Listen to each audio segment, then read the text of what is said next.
Here's an incredible story. Troy Dunlap was a soldier in the Gulf War. When the helicopter he was riding on was shot down, Troy was captured, then tortured by the Iraqis. Well, Dunlap survived, but he will never forget what happened to him. And something inside told him to go back to Iraq. Inside Edition's Scott Rappaport went with him. That would never put a young flyer in harm's way. American blood can be so cheap in the eyes of our government. No one should doubt our ability and our resolve to carry out our mission and to achieve our objective.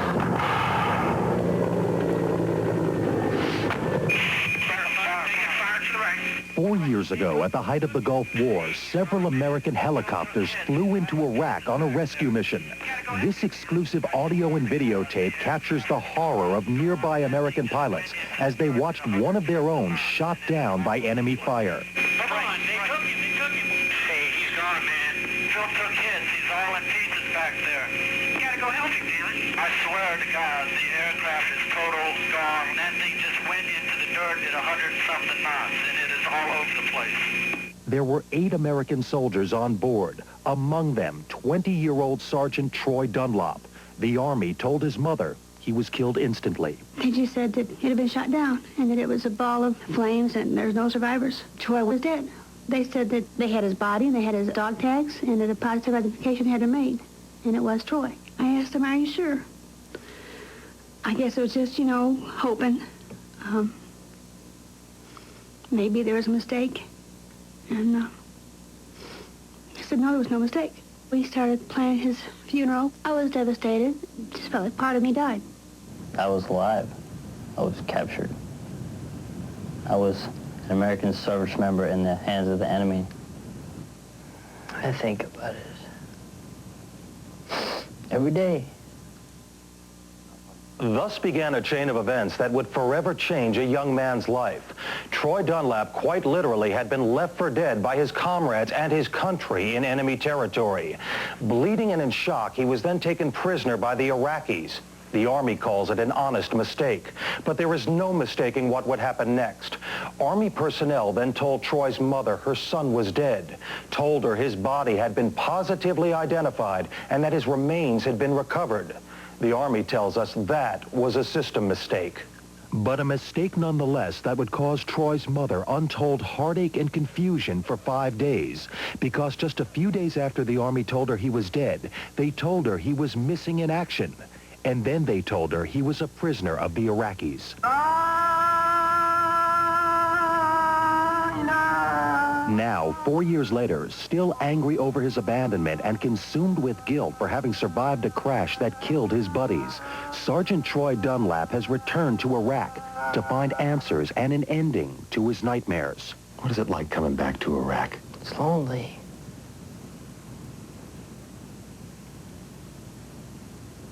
Real lonely.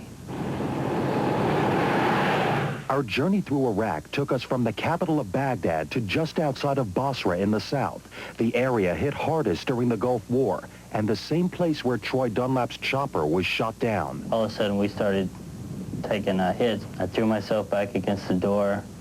I said a quick prayer, and that was the last thing I remember. When he came to, Troy found himself surrounded by 30 Iraqi soldiers. They quickly stripped him of his weapons, beat him, and began to terrorize him. One guy came up and he said, "Kill him."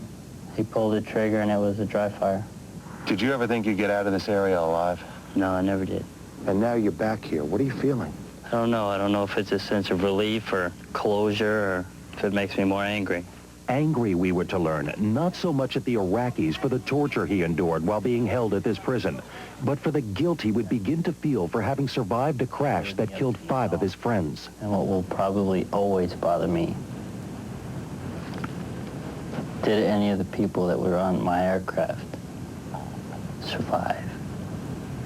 Would they maybe have had a chance to live if within an hour or so they were picked up and brought back and given medical attention? How long did they have to stay in the desert and suffer? What is it you wonder about the most? The people that I knew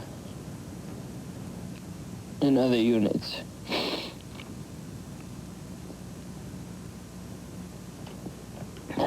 went back to the site where we crashed.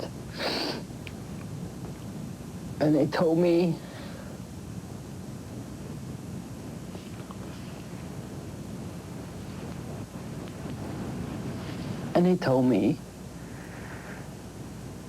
that one of the guys looked like they might have survived for a while and tried to crawl on the sand. Who was it, Troy? Roger Belinsky. Sergeant Roger Brzezinski was Troy's best friend. Throughout our Iraqi journey, there was an edginess about Troy, a quiet, oftentimes unspoken fear that at any time he could be taken into custody again by Iraqi military. It seemed irrational, but what happened next only seemed to heighten the fear. Tony. It was a convoy of Iraqi military police armed with AK-47s. Seeing our camera, they pulled us over and demanded our tape. We resisted, and the gunmen forced us to go with them to a military installation, where we were detained for several hours before being released. Through it all, Troy Dunlap managed to secretly take photos documenting the confrontation. Why did you take those pictures?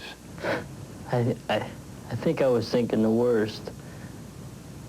That if they killed us, maybe someone would find the film and develop it and say, look, this is what happened to them. This is where they were last at. This time, in the end, you were able to walk out of there a free man. Was there anything inside you that said, okay, it's different this time? You could look at them and say, I'm leaving. Yeah, I think there was what I call small victory, where I had complete control. I want to go now. I'm going. Thank you. In the end, Troy's journey back to Iraq has brought closure to the guilt and pain he has suffered for the last 4 years. Today, he's working as a prison guard in Illinois, hoping for a career as a police officer and a life far removed from the ghosts of war-torn Iraq.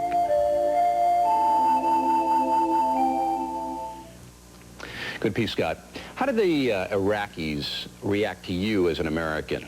Well, everyone's very respectful, and they're very interested in what you have to say about your government and your country, but you never really get to feel like you know these people. They're extremely careful what they say to you. You're accompanied constantly in the country by government minders who watch everything you do, everything you say. So there's an outward friendliness tempered with a sense of reservation and hesitation.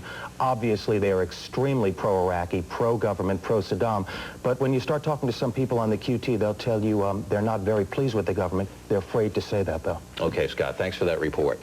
And when Inside Edition comes right back, did actress Marissa Tomei lose her cool in a